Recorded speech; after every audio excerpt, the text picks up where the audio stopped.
Welcome to That Triathlon Show, the podcast presented by Scientific Triathlon and hosted by me, Michael Eriksson. Today, I have Sebastian Sitko on as a repeat guest on the show. Sebastian, welcome back. How are you doing? Many thanks for your invitation, Michael. It's always a pleasure to come here to discuss current science on triathlon, cycling, and on other endurance sports. Yeah. It's great to have you. Can you, for newer listeners who didn't listen to the previous episode, I actually didn't check before when it was we actually recorded, but probably at least a couple of years ago. Give the listeners a 1 minute recap of who you are. Yeah, so I'm basically a professor of sports science at the University of Zaragoza, which is located in the north of Spain. I'm also a researcher here.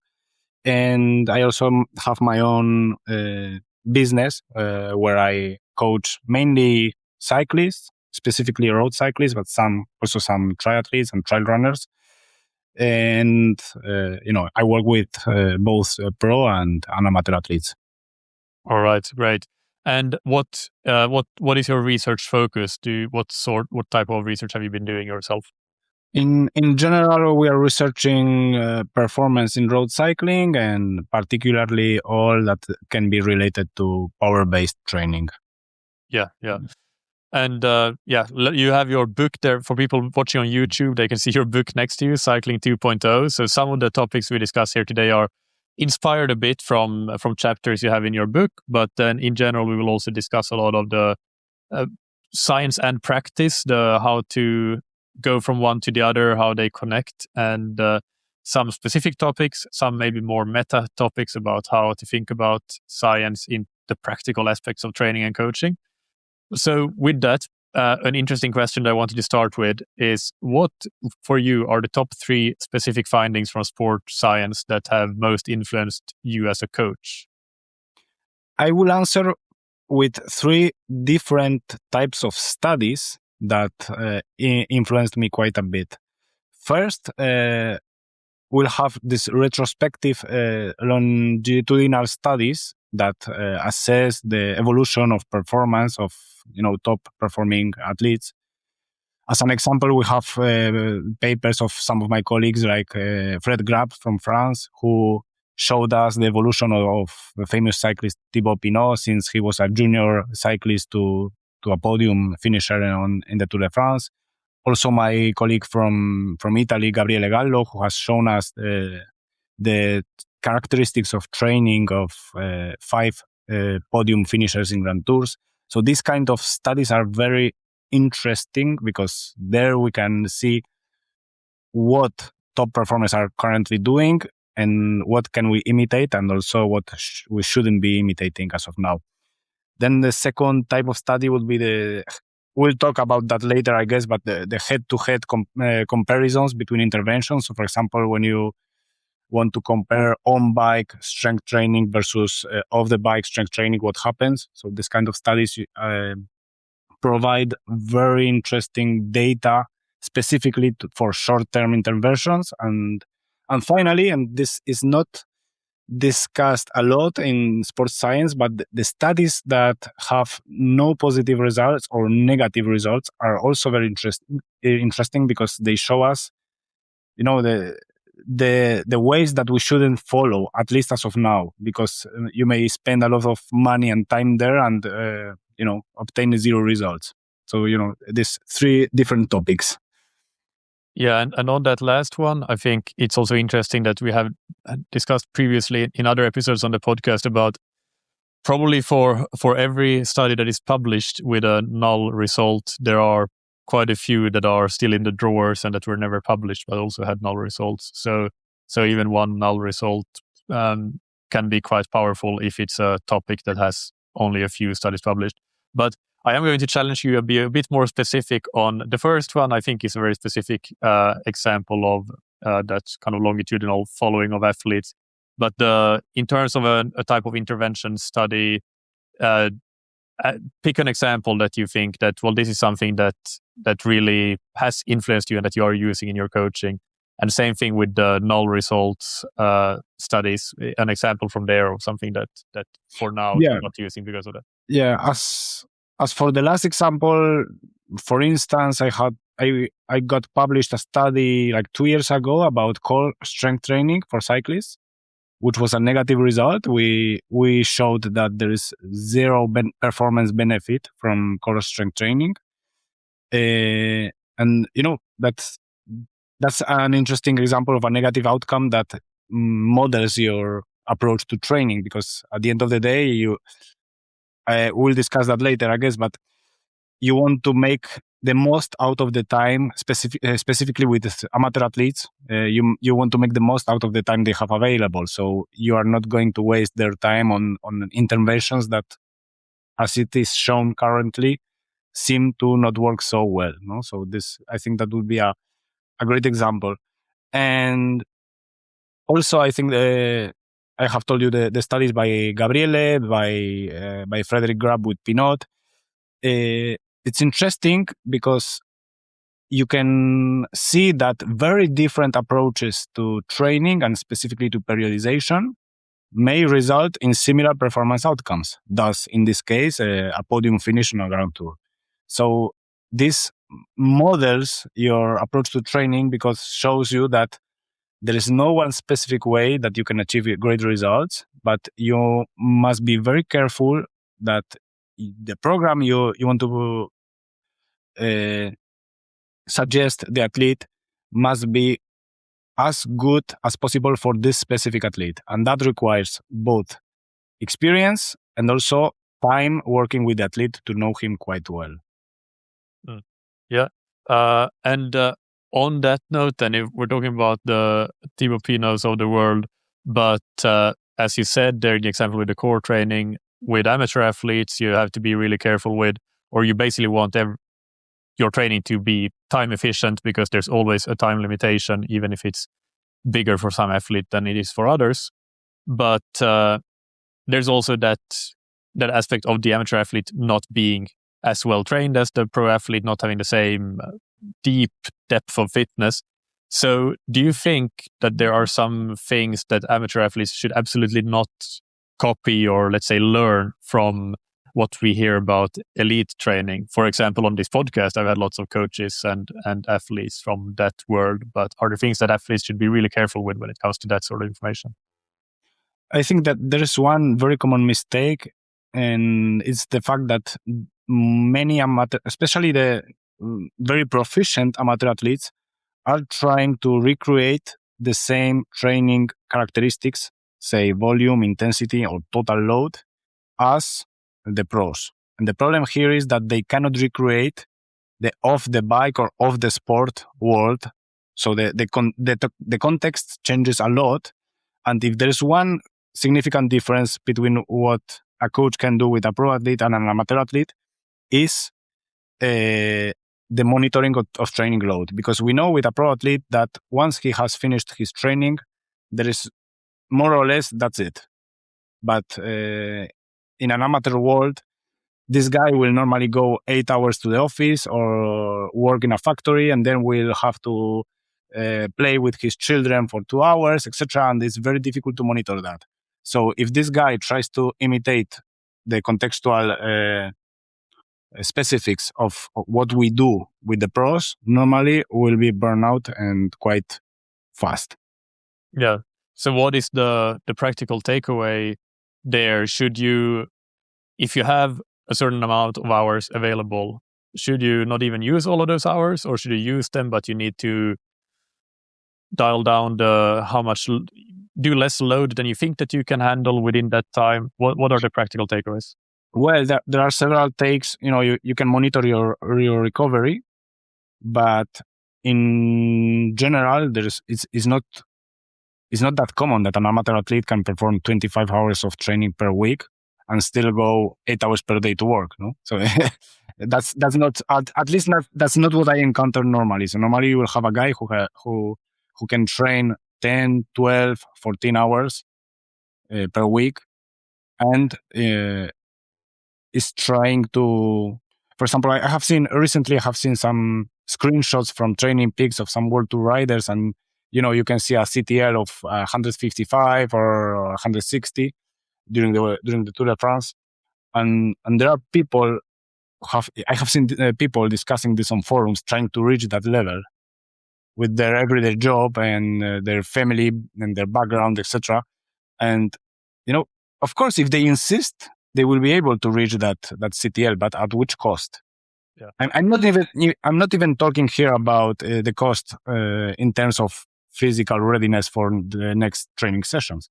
I'm talking here about the social context, the family context, the work context, at which cost you will be able to recreate what the pros do. But then again, if you try to recreate that with a normal job and normal socio-economic life, you will get burnt. Yeah. I mean, one solution is to do a lot of swimming, and especially swimming with pull buoy and paddles that can really accumulate false training load, false CTL very quickly. But no, I completely get what you're saying, and that's I mean, it's pretty obvious though to not copy exactly the volume that the pros are doing. Is there something that is more on a more detailed level? Maybe something that where amateurs accept that, okay, I have my 10-15 hours, and so that's what I play with, but they're trying to maybe recreate. For example, here's an example. In 2022, there was a big, I think, trend in triathlon about doing a lot of lactate testing, especially during training, because the Norwegian triathletes were so successful and showing a lot of that on social media, and I think that has faded away a lot since. But that's probably an example where I'm not saying that it's the wrong thing for the top Norwegian athletes to do that. They did it for a reason, and it clearly worked very well for them.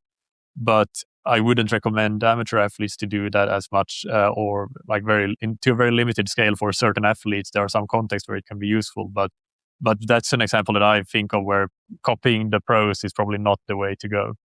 Well, I think here we have to differentiate between the empirical context of what pro coaches are doing while experimenting, which is what you will normally see the pros do, and then the scientific context, which is normally relatable to things that have been quite tested and are quite conservative. So there are people who will tell you that the coaching world is 10 years ahead of the scientific world in terms of progress.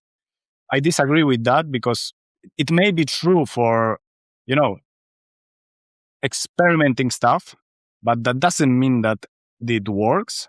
In fact, I would say that from what I have experimented with the pros, it's like throwing things against a wall and see whether something sticks. And maybe we end up implementing totally like 20 or 30% of everything we try. So if you try to keep up to date and try everything, we had the same with the ketones. We had the same with the torque training on bike. So there are like interventions that are trends, but if you try to see 5 years ahead in time, you will see that they no longer stick. So I like to say that for the conservative athlete who wants to do quite few things, but be sure that what he does is quite accurate, the scientific context is much better than the empirical context, because at the end of the day, we stick with what we believe quite firmly that it works. And it may be some years behind in time, but it doesn't matter. What do you think those, if you pick a few things that you would say that we know from science that it works, what are some examples of that? Well, I think that something as simple as modeling training with a triphasic model, which has been around for more than 50 years now, works as good as trying to divide your prescription by training zones or by power zones, or and it has been proven with quite easy to test thresholds tested in the laboratory. Okay, so you have 2 thresholds, you test them, and you divide your training in these 3 zones. With that, you will obtain at least what has been shown by science to date, very similar results to what you will obtain by complicating things quite a bit more. No, so it's very graphical and it's very nice to athlete to see that I have been 1 hour and 20 minutes in zone 2, but the truth is that we do not know to date whether staying just below zone 2 or just above zone 2 or in zone 3 produces any different stimulus and adaptations than being 15 watts below or above. So I think this is quite a concept which is quite simple, which has been proven 50 years ago and it still works to date. This is just an example. Yeah, but don't you think that if you have somebody with let's say an LT1 of 200 watts and an LT2 of 270 watts, just for example, for an amateur athlete, then don't you think there's a difference if they ride in their zone 2 in a 3-zone model at 210 watts, or they do it at 260 watts? Both would be in zone 2. In terms of long-term adaptations, as far as we know, there's no difference. And is there enough long-term studies to show that? Because that, I think, is often the limiter in science, with a lack of long-term studies. Yes, but that kind of limitation is what we will obtain with any kind of study besides medicine, in which there is a pharma companies behind the studies which can afford to pay for 3-year, studies. Because at the end of the day, all sports science studies are funded by the scientists themselves. I have paid for most of my studies. Yeah. So of course, I would like to have like 300 subjects, test them for 12 months, and see what happens. And that will be my perfect PhD. To test 1 year of training at different training zones and see what happens at the muscular level, at the cardiac level, at the lung level, to see whether there are significant differences. No, I have my theories, but this isn't economically possible, at least in nowadays world, which it's not a first necessity, sports science. So it's logical that there is no money invested, and whatever you do it from your heart, but not by economic interest. Yeah. Is there something else, something you think that where people misapply research findings in practice? So maybe what I mean is people think that the research says one thing when it maybe doesn't say that. It might be, it might not be the opposite, but it's not quite what the research is actually saying. Well, I think that in general, there's an increasing amount of people who are reading research, which is quite good. But the problem is that if that is not accompanied by a capability to understand what you're reading, specifically statistics, there is a problem which I encounter normally, which is a direct interpretation of what you're reading. So, for instance, last year we had a very interesting study from a Spanish lab in which they compared people doing on-bike resistance training versus off-bike resistance training. Okay, and if you read the title of the study and even the abstract, it says basically it is equal. Okay, on-bike versus off-bike resistance training is equal, and you say, okay, that's perfect. And an amateur reads that, he thinks that he has read the study. And he says, okay, I don't need to go to the gym. If it's equal, I will stay doing torque intervals on my bike, and that's okay. But if you start reading the study, first you see that the sample is quite small, etc. But they have just compared doing 5 or 6 squats versus 6 pedaling actions during climbing, okay, on the bike. And that resulted in similar performance outcomes, okay? Yep. This is a head-to-head comparison, which is what we must do in science, okay? Because you cannot compare a full strength training session in the gym versus one specific, torque interval. That's not how it works. But if you try to implement that literally, that's not the reality of training. And I know nobody who goes to the gym to strength train and do 5 or 6 squats and go and calls it a day. And people will do, several different exercises, etc. And if you end reading the paper and say, okay, that's equal, but the fact is that you probably won't get the same adaptations at the level of bone tissue, which is very important if the only sport you are doing in your life is bicycling, and you probably won't get the same adaptations in terms of injury risk prevention because you are not working with your antagonist muscles, etc. So, the literal interpretation of papers may result in this kind of outcomes. And what do you think is the most prominent example of this? Because you mentioned that study that you mentioned is maybe not the most common example of it if it was only released last year. And so do you have, or yeah, does it anything come to mind where a super common example of where a lot of people go wrong? Well, in the last 5 years, you can see lots of people, attempting to the ingestion of incremental amounts of carbohydrates during exercise, for example, because the pros are doing it. Okay.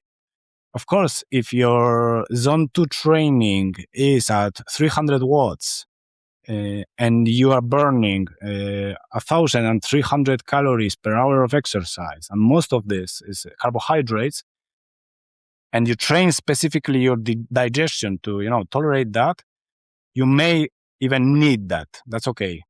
But the problem is that the guys who are trying to recreate that are guys who are riding at 180 watts and are burning 700 calories per hour.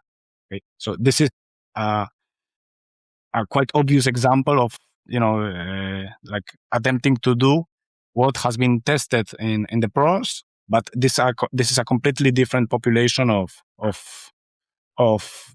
your group or what is intended for your group. Okay. Yeah, no, that's a good example.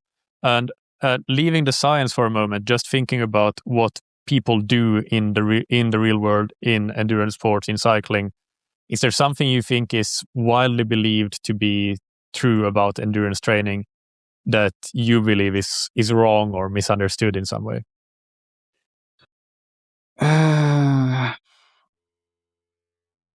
I think that the relative importance of weight is believed to be much more important than it really is. But you need some context here.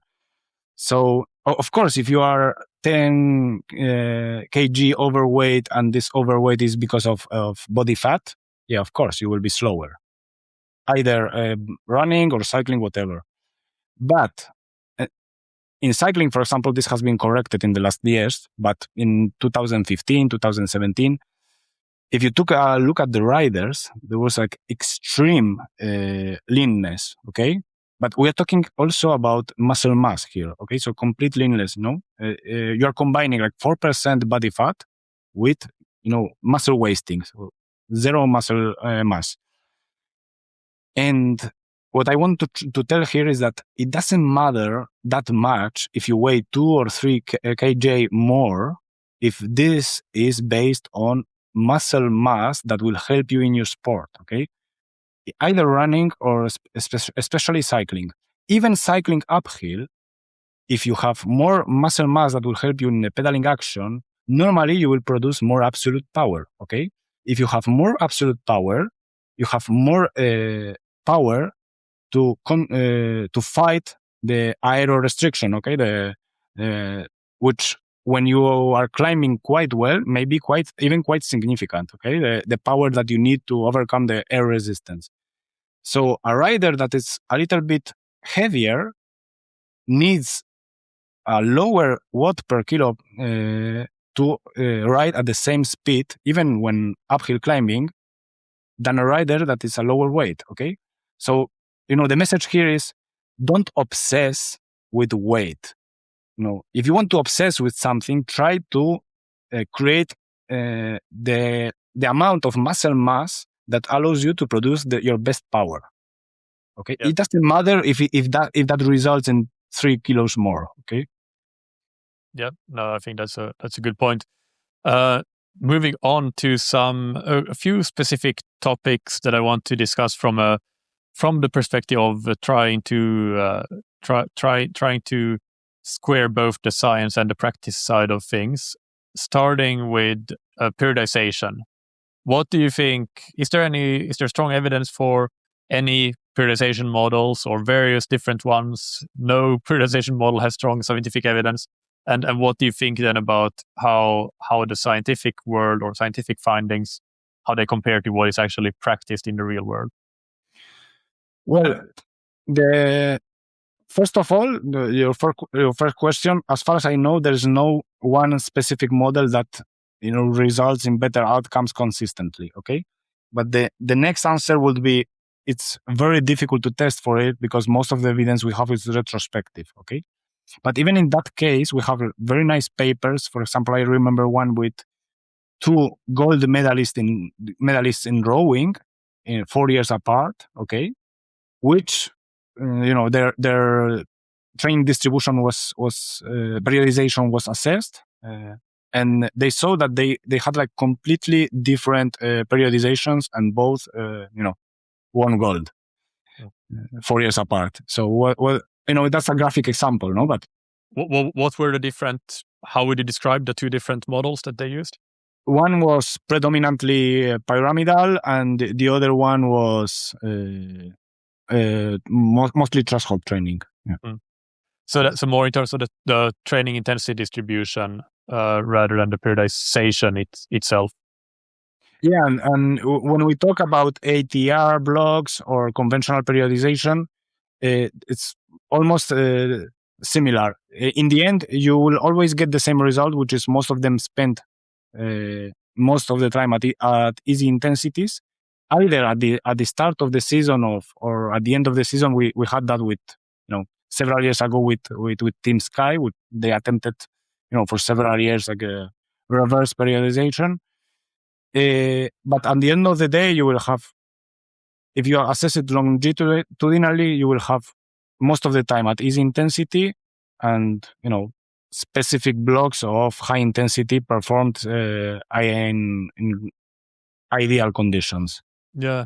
I think the paper you mentioned by Gabriele Gallo with was it a Giro podium finishers? Giro and Tour, yeah. Giro and Tour, yeah. That it was very good and showed a bit those intensity blocks that you mentioned, and in cycling, in professional cycling, how that is often related to just racing blocks. And what was surprising in that paper is that if you took a look at the specifics, you would see that I think there were 5 riders assessed there, and 3 of them never performed strength training in the gym, and the other 2 just in the pre-season. Okay, that was quite surprising for me.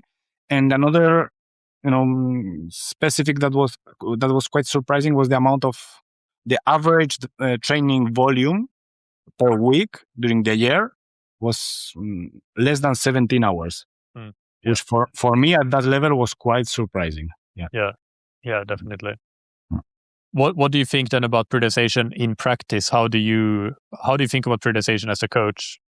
Well, first of all, you must ask yourself, what are your objectives? So it's not the same if you have 1, 2, or 3 very specific, very important objectives per year, in which case I think that a conventional periodization with these large blocks of low intensity, high volume training, starting each block, may work quite well. It also may work quite well when you are someone who is starting in the sport, whose actual fitness nowadays is quite poor, because by starting with this large volume but low intensity, normally you have a lower injury risk. But then again, in today's sports, athletes are competing 15, 20, 25 times per, even amateur athletes, at least that, no? So it is normal that they have several different relatively important objectives per year. In that cases, I think that the conventional periodization is quite difficult to implement, because you will end up with more or less important races in between, blocks of training that are not specific to the race stimuli, etc. So in that cases, and especially if we are talking about already fit athletes, I do prefer a block periodization, even if, I firmly believe that you can achieve success in almost any kind of endurance discipline with both types of periodization. And how do you implement block periodization specifically? Because I think this is it's of course a term that everybody listening has heard.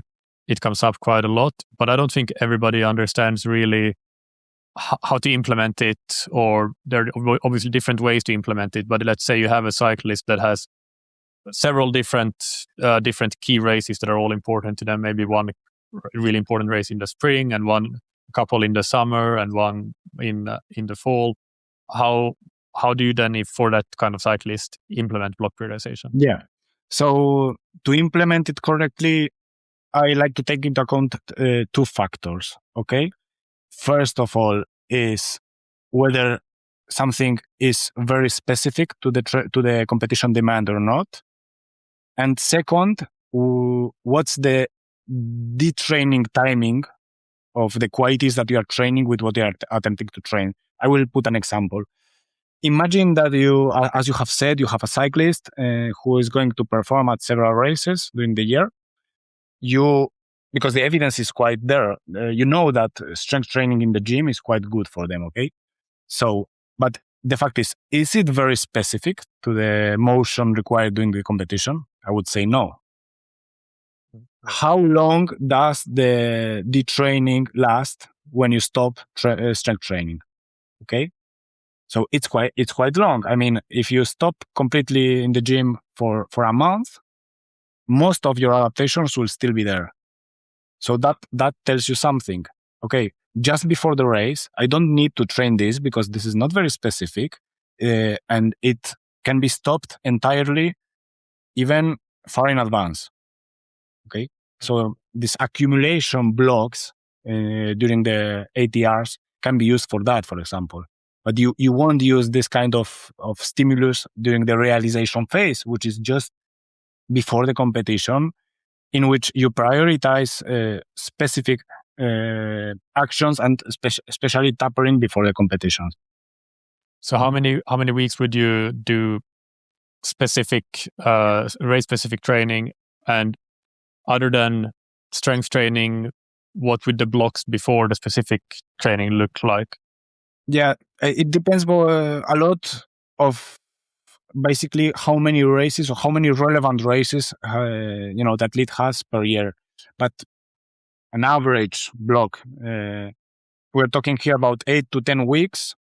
The first month, more or less, could be accumulation, and then when you say accumulation, explain what you mean by that. I mean, not very competition specific work. For example, if we are talking about an MTB rider who will participate in a race that lasts an hour and a half, okay, he also needs to ride at lower intensities, okay? But when is that moment? For me, that's what is said in the literature. The truth is that we don't really know, okay, when you should do it. But, this is more empirical.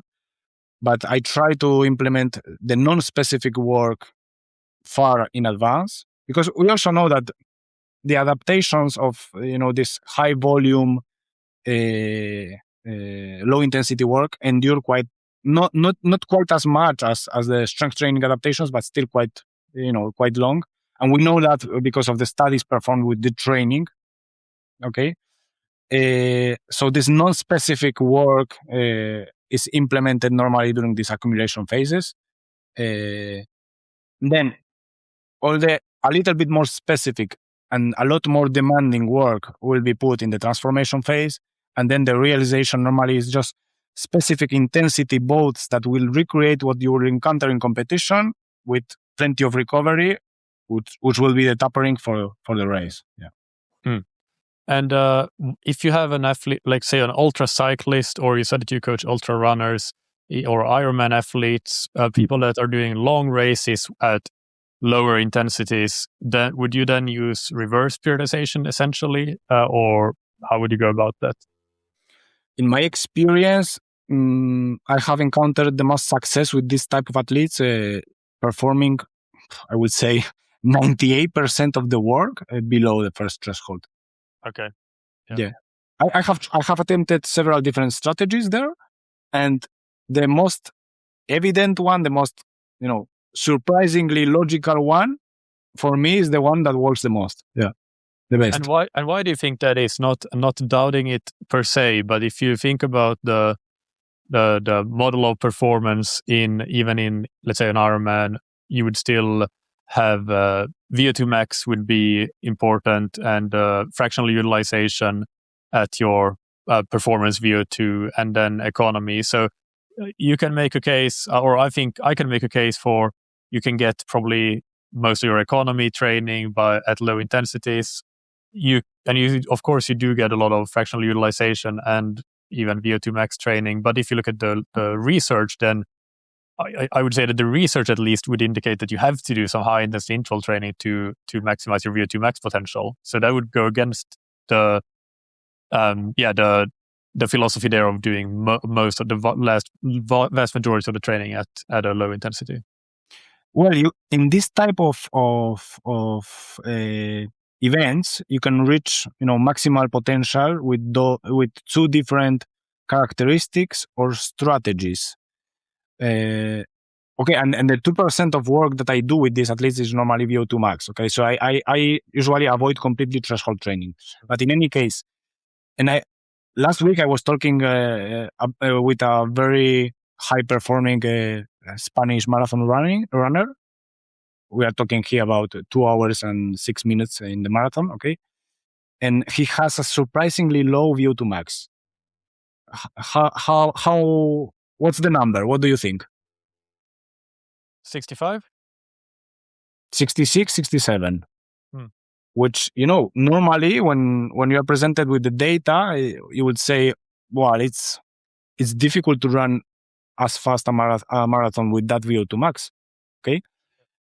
But his gross efficiency is 26%, which is, as surprising as encountering a VO2 max of plus 90. Okay. So what I'm trying to tell you here is that in this type of events, I believe that making you as efficient as possible, even while your engine is not as powerful as possible, will get you to the same place. And also, I think that in this type of events, there is a survivor bias, at least from what I have seen, which is in cycling at least. What kind of cyclists end up doing 12-hour marathons or 24-hour marathons in cycling? Not the ones who are performing the best in normal races.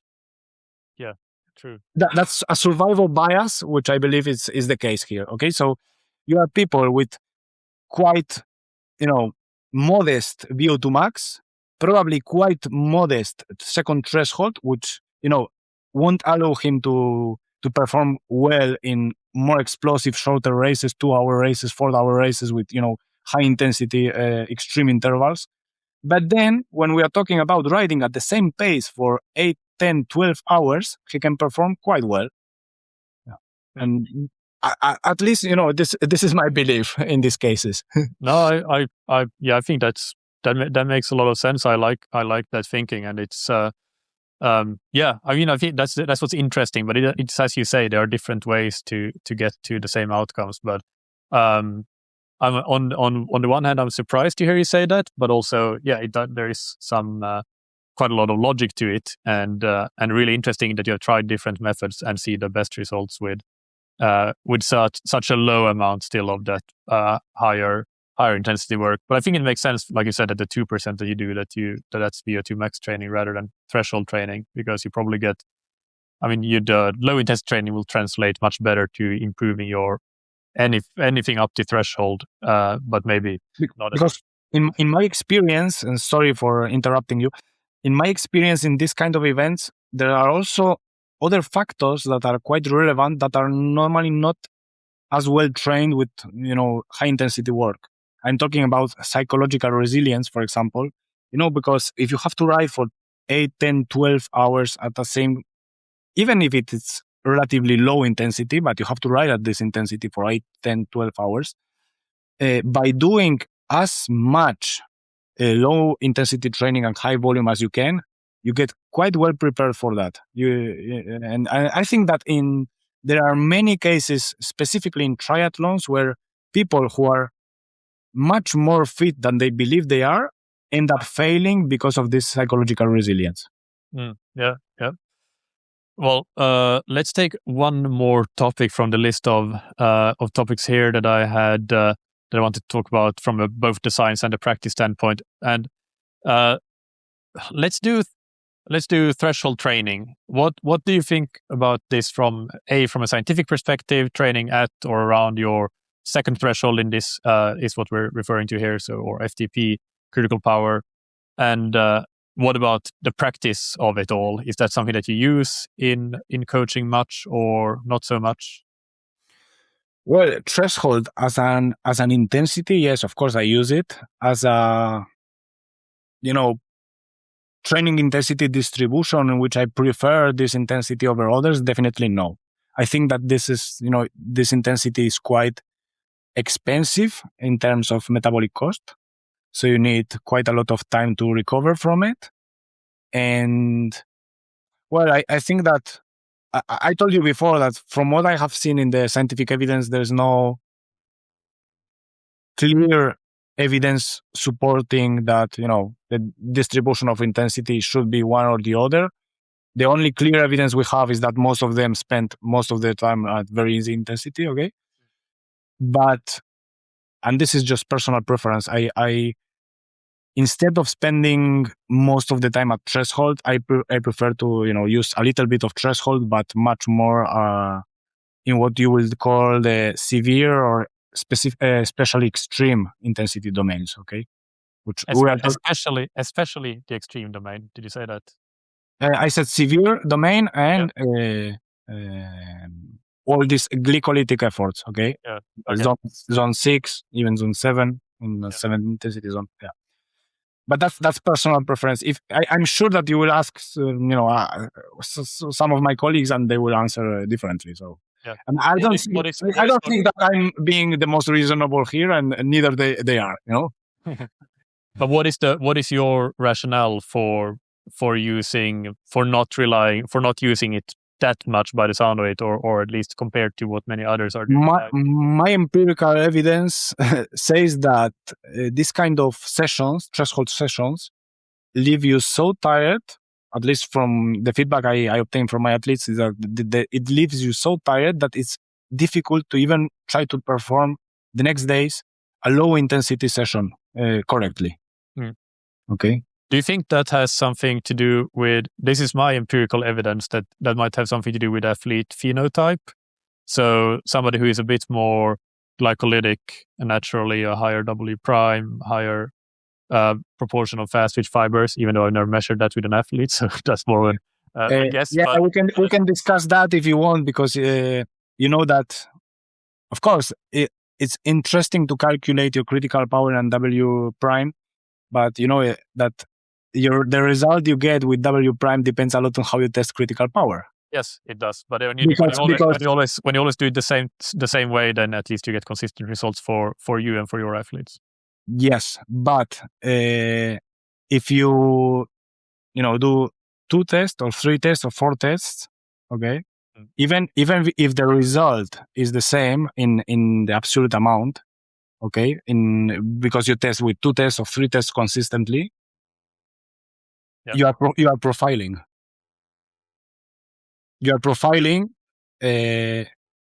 and without taking into account, probably because most of the people test critical power that way with 2 efforts or 3 efforts, you're not taking into account, the right side of the curve, which may surprise you if you incorporate that in the equation of critical power.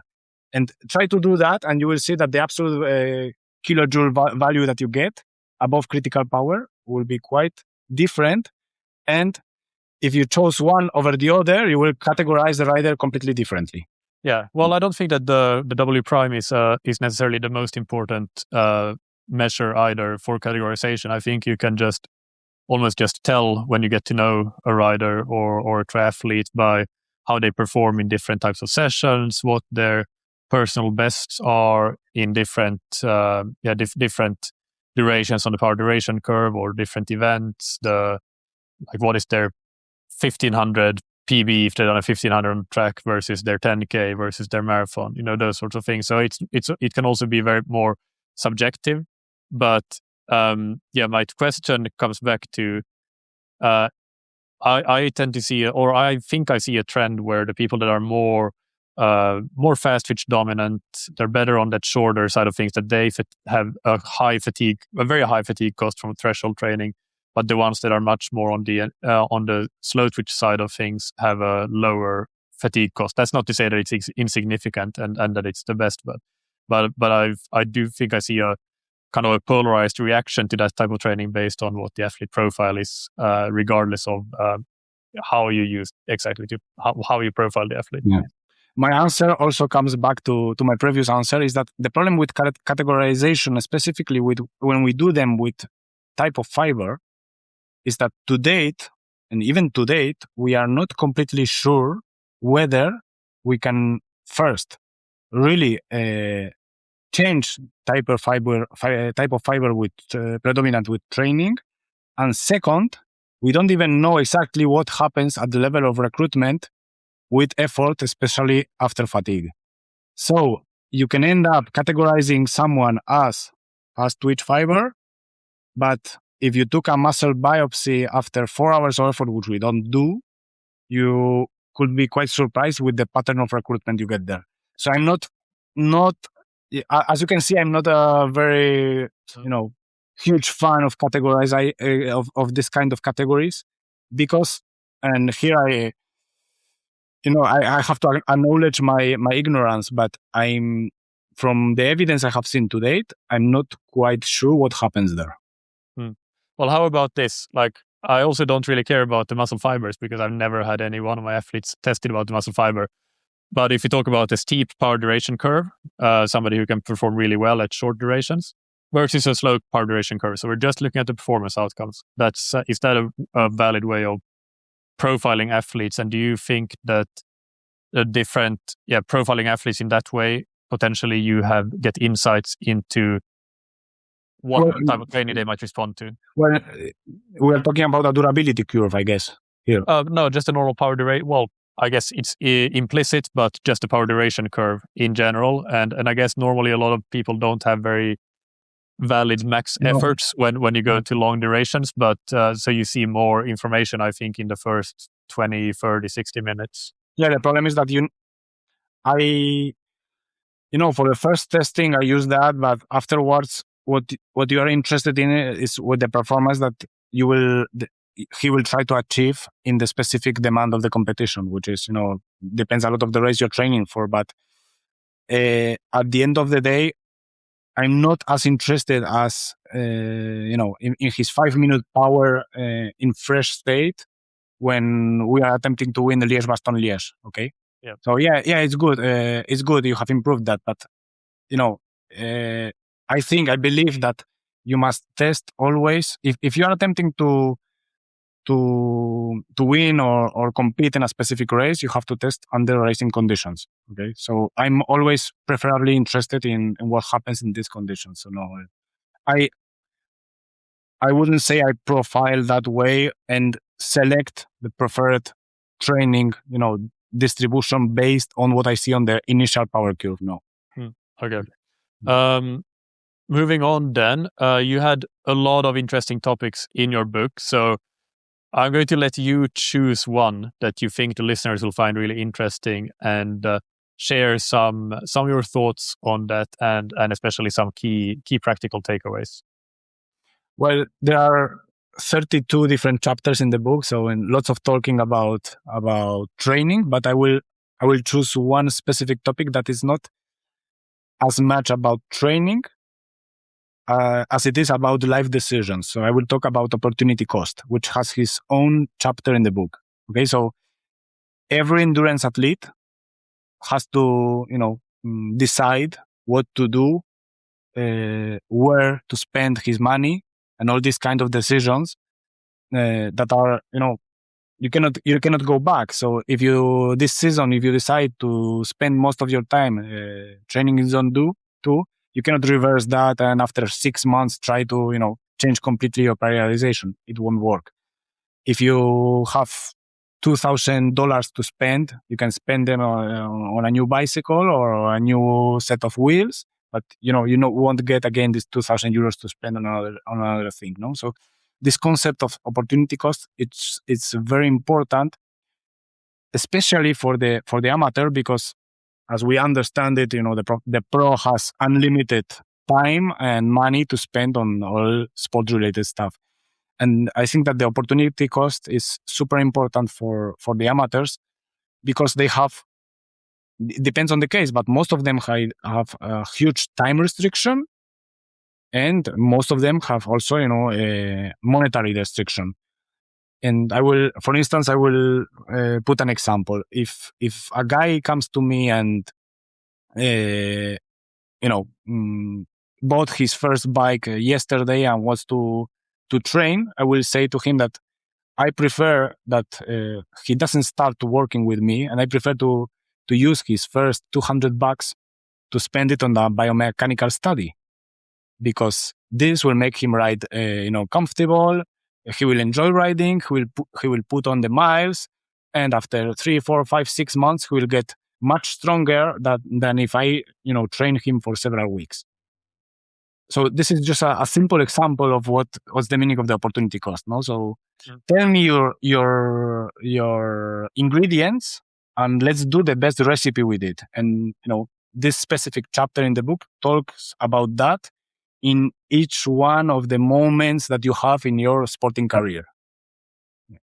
Yeah, no, that's great. What to do in which moment to make the best out of your time and money. Yeah, I think that's really a really great lens to look at things from. And I think in triathlon we have maybe even more examples of that, because, for example, a common issue for amateur athletes is that they're not that fast swimmers, but the swim is a very short proportion of the race. So how much time do you spend learning how to swim when it's also so technically difficult and it's so hard to make significant improvements? And it's a lot easier for most people to make significant improvements on the bike and the run. That's an example. That's maybe an example, or the way I gave it there, it's a bit leading or very leading. If you you can probably guess kind of what I think for in a general case there, what makes sense to do. But I mean, you can have other examples to that as well, like strength training is one example for sure, that, as you mentioned, in cycling and in triathlon as well, it's something that can be very useful. But how useful is it compared to if you're training for an Ironman and you have limited time and you need to put in the miles? Then that becomes a question that you need to weigh quite carefully. Yeah, because the 2 hours that you spend strength training, you're not riding your bike or you're not running. Yeah. That's what this chapter is about. Yeah. All right. Let me see here which question to do next.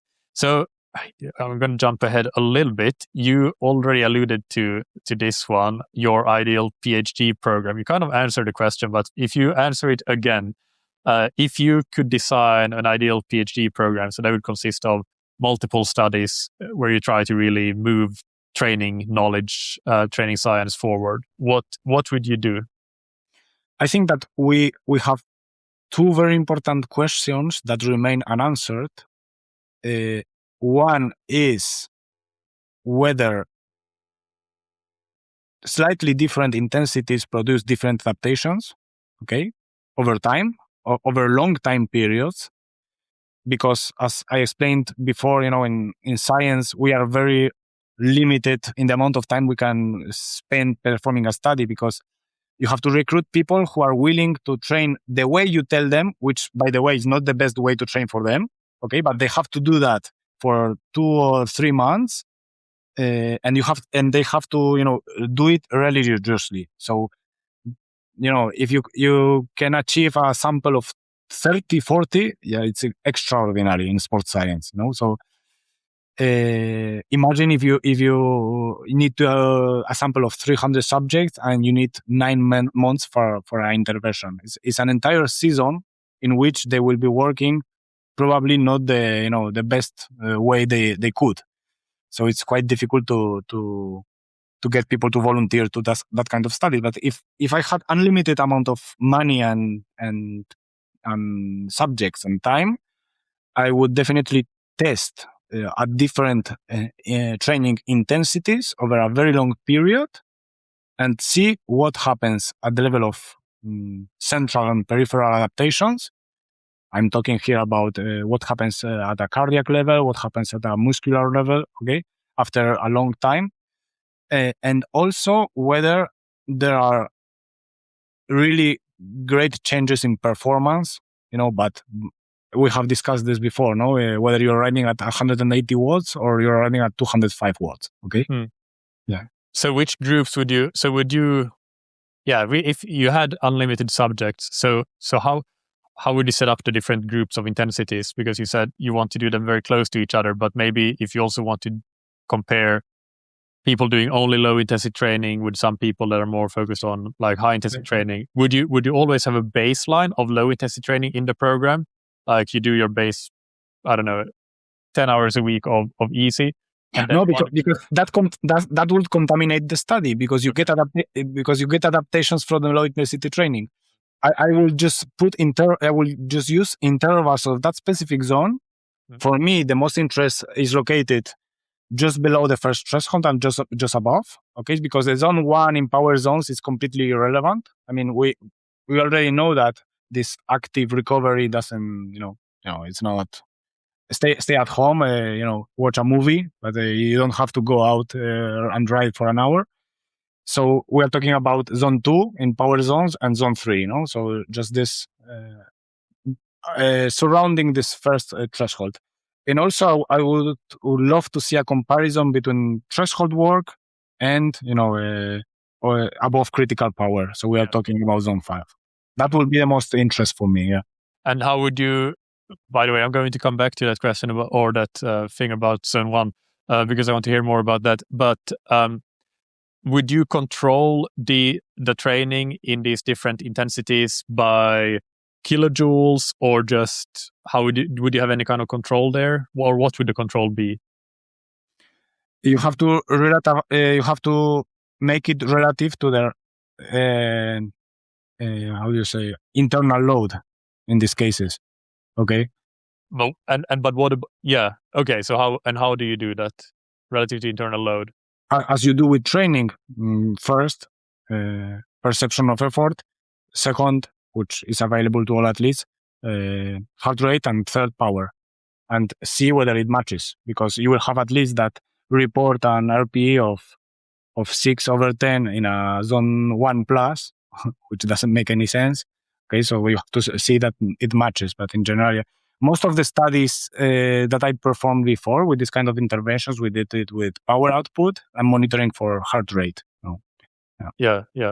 But is there a way that you make sure that you control for variables like, well, the group that trained in zone 2, they did more kilojoules or more hours than the group that trained in zone 4 or zone 5?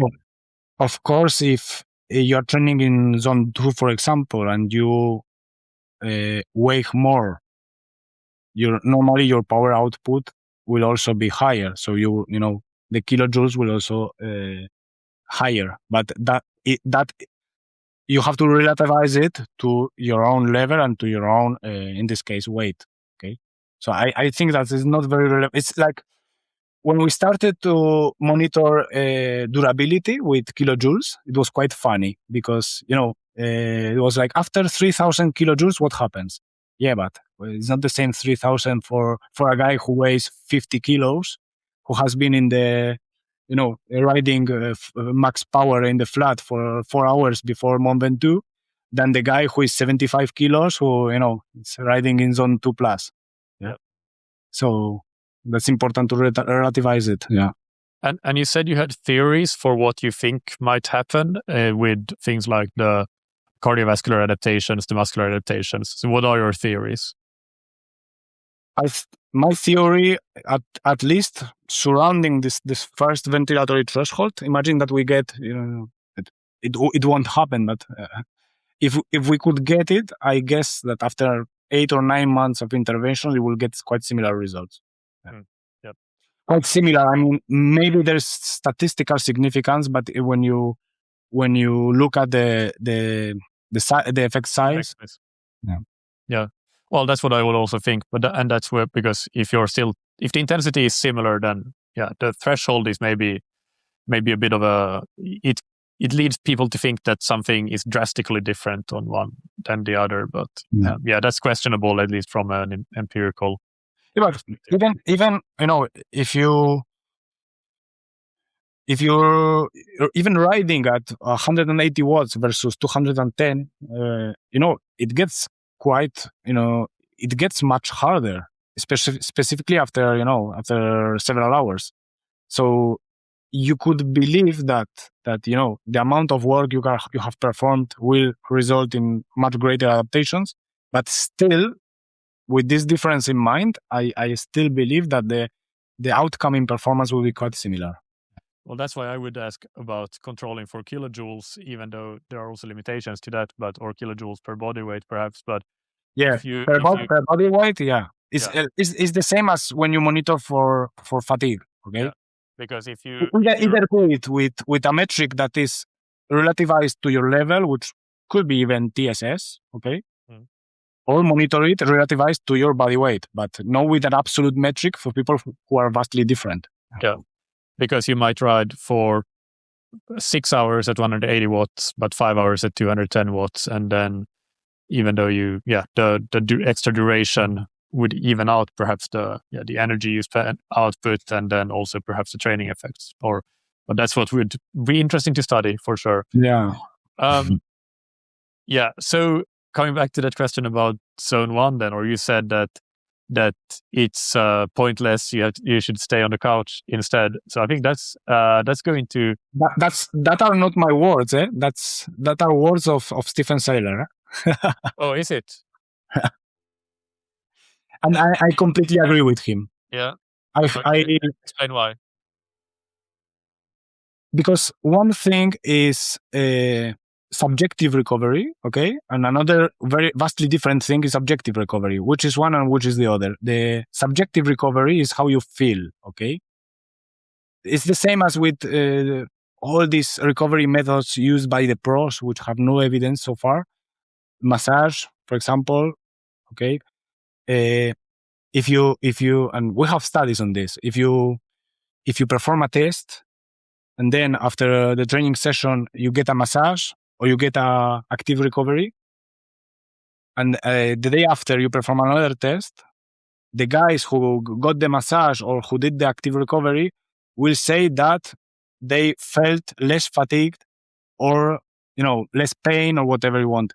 But the results of the test, the power output was the same, the heart rate was the same, etc. So and here we are coming back to this cost opportunity. Okay, I don't care if you in your free day you want to ride your bike for an hour in zone 1. If it makes you feel better, it's the same as if you get a massage. I don't care. If it makes you feel better, that's okay. But you won't perform better by doing so, and you're wasting 1 hour of your time, or you are wasting 60 euros in a massage and going to the other side of the city to get the massage, okay, to make you feel better. So it's your decision. But so far, from what we have seen, and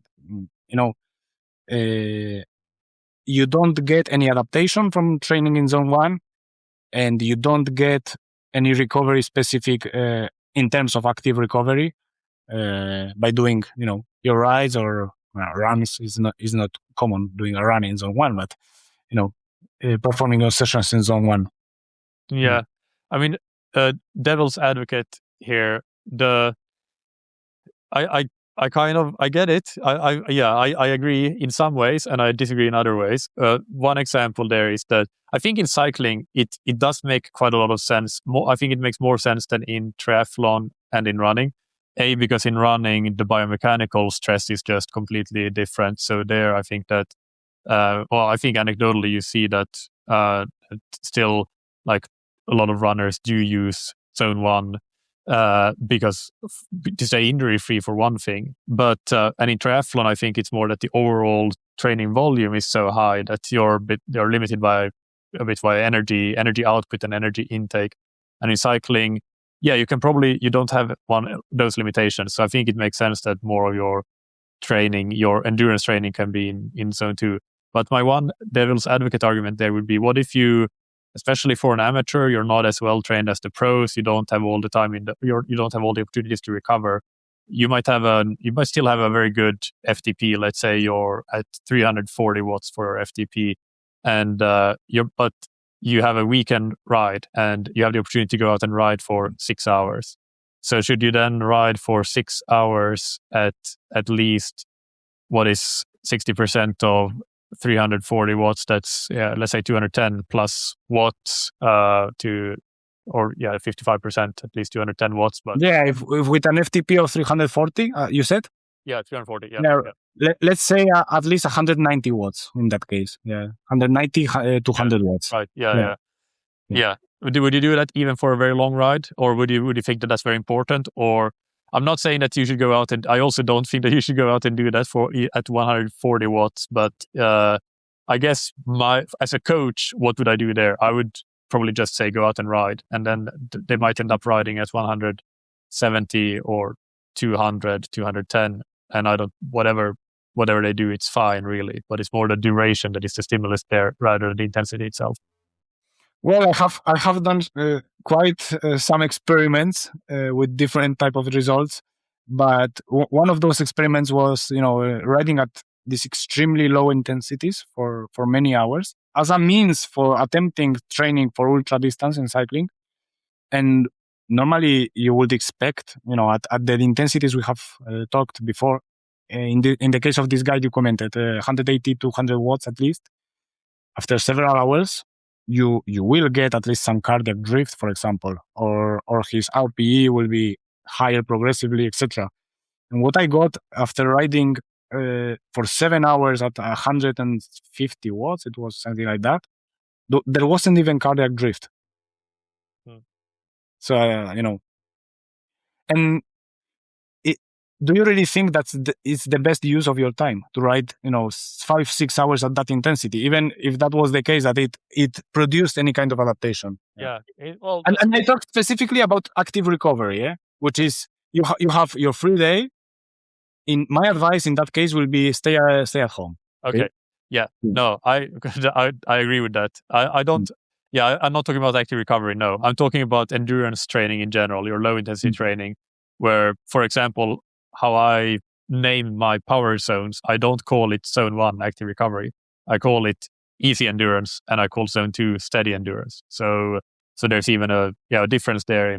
And for example, for a triathlete, let's say they have done a hard longer run in the morning, and then I wanted to do a 2-hour ride in the evening, then usually I would make that a zone 1 ride. The purpose is not active recovery, because then I agree it would be sit on the couch.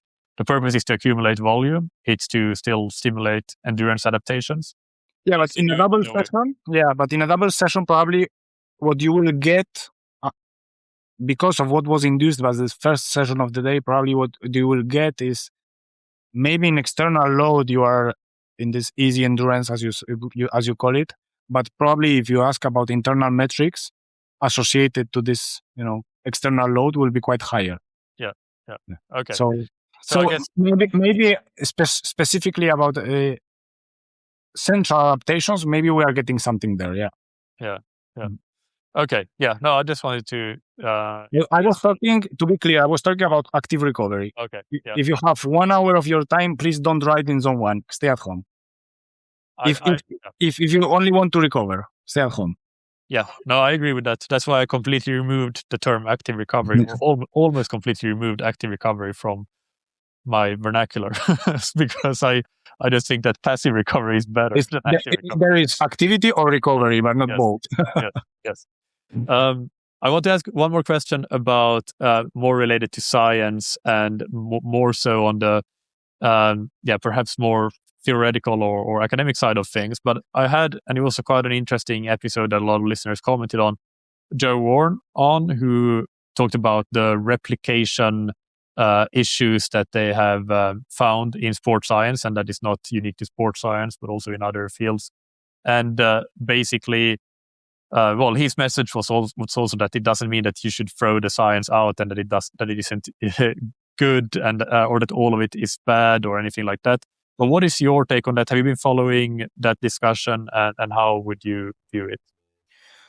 Well, first of all, I would like to highlight that in general, in sciences in which we work with human subjects, it is quite difficult to replicate findings, because in engineering, for example, we are talking about mathematical calculations, when there's innovation, it's quite easy to replicate and obtain the same results the other guy in the other side of the world obtained. But it may happen to even the same researcher that you get quite different results performing the same experiment on the same sample twice. So imagine if another guy from another part of the world with another tools tries to replicate, what you did, but with another sample. It gets messy. So yeah, this will happen. Even happens with drugs testing. Okay, with pharmaceutical companies. Depending on the sample, from where is the sample, you will get better or worse results with a drug, etc. So it's not a novelty that it happens to us. But again, and that's why I always emphasize that as for the conservative findings, which is the ABC, I think that the knowledge we have obtained over several decades is quite there. It's quite good. But when you try to reach a single subject with that knowledge, you have to apply it to his own context. And that's why I think that, of course, you can and you will get great results in your first year working with someone if you work quite well. But the best part of your job starts after you know him quite well, because now you can apply, modulate your knowledge to that specific case. And there are no two similar cases in terms of timetable, in terms of other stuff they are doing with their life, etc. So you have to know the ABC, which has been provided over these decades. You have to know how to interpret the results, and I think that that's also important. That if you can, it is good if you help in the production of scientific evidence, because by producing papers, you must read all the available literature, because you have to cite it, and you learn a lot how to interpret the findings and relativize some of them, as I previously explained, for example, with this paper with torque training in cycling.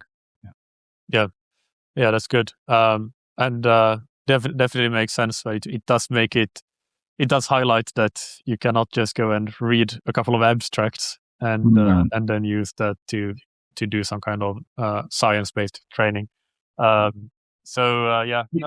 sorry for interrupting, but in my book, for example, there are like 25 cases in which the conclusion is we don't know.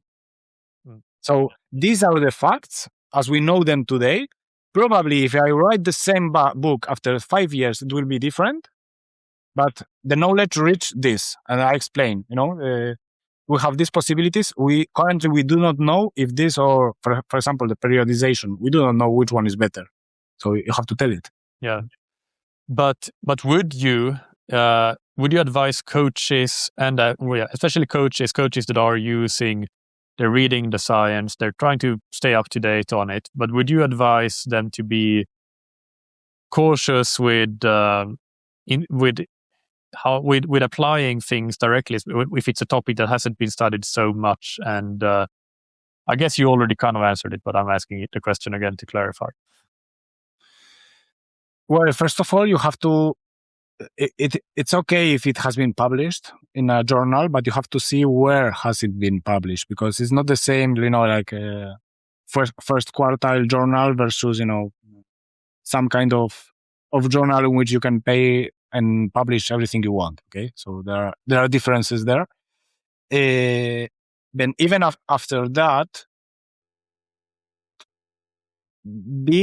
there's a pyramid of evidence, of knowledge. Okay, so the summit of everything will be a meta-analysis of a meta-analysis. Okay, so it's like a compendium of the average results of multiple studies over the time. Okay, once you get that, which by the way in our field it's not that common to have a meta-analysis or anything, you can be fairly sure that at least what is said there, you won't encounter the contrary on the empirical field.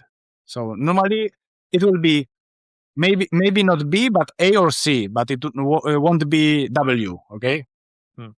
Yeah.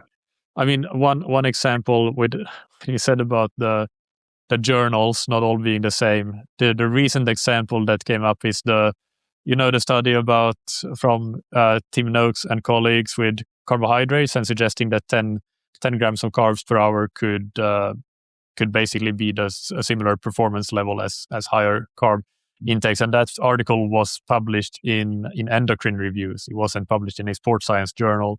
So, and given especially who reviews these articles, it's people that review them are not paid to review it, right? So, and if it's somebody who is a reviewer for endocrine reviews, they're not going to have the knowledge necessarily, or probably not, about sports science and the field of sports at all.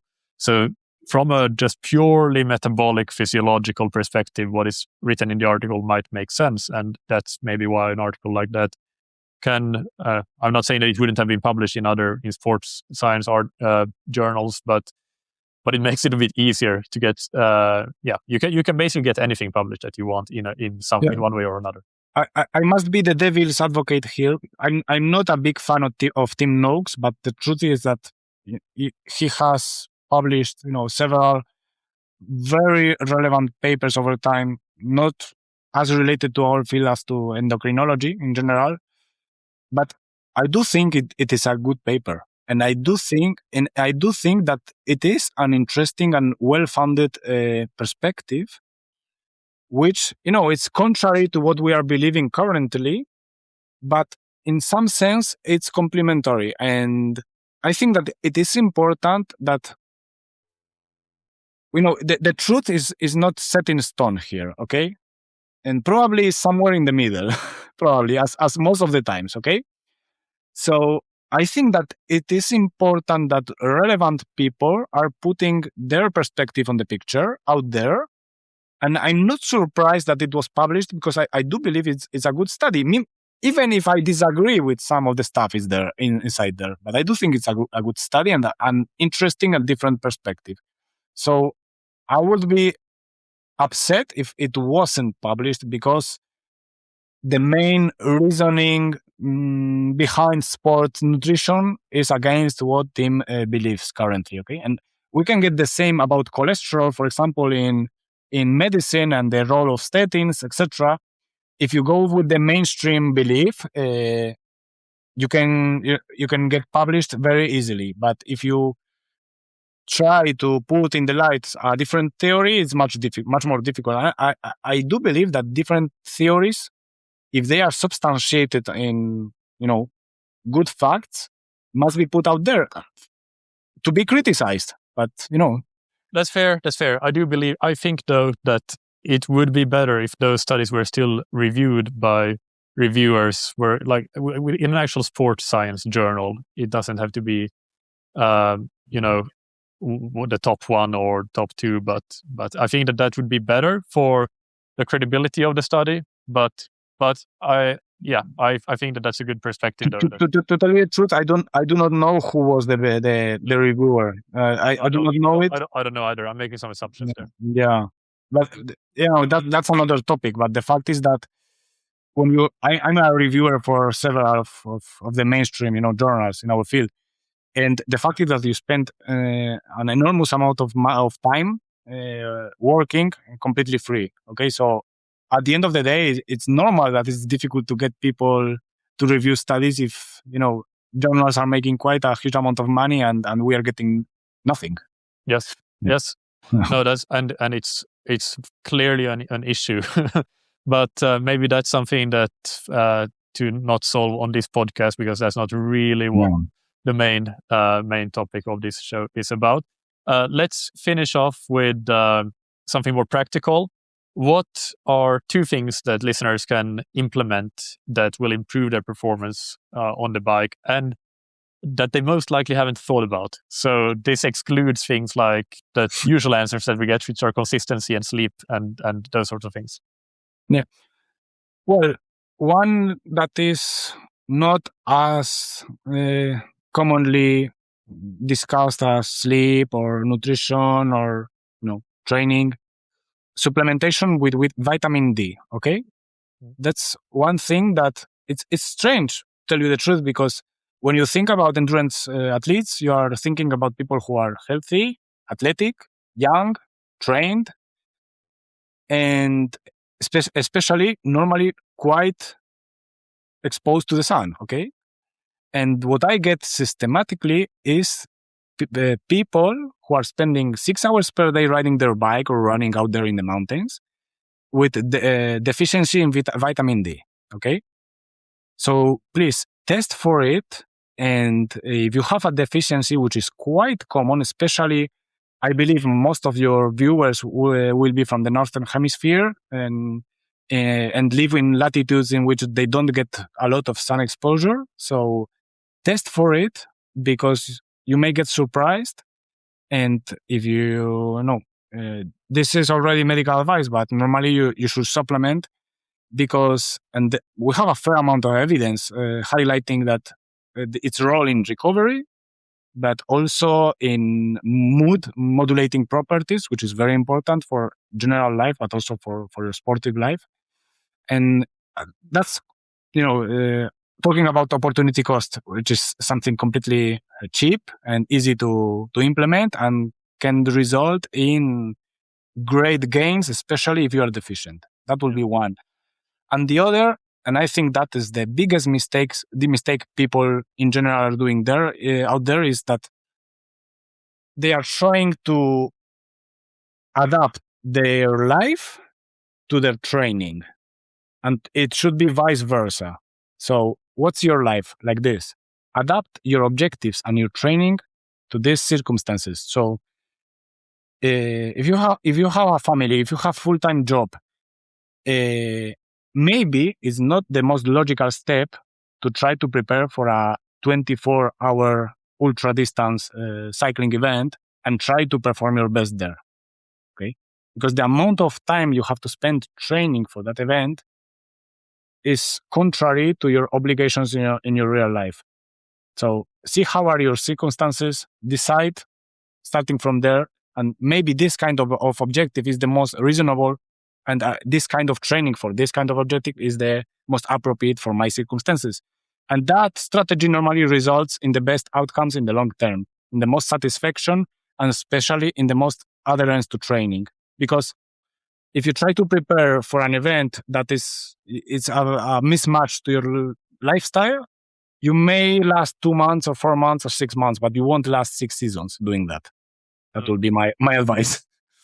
I missed parts of your answer there due to some connection issues. I think that will be all good in the final version, because the audio and video should be recorded locally and then uploaded to the cloud, so I can download that after we finish the interview. But I didn't hear most of it, so I'm looking forward to hearing it.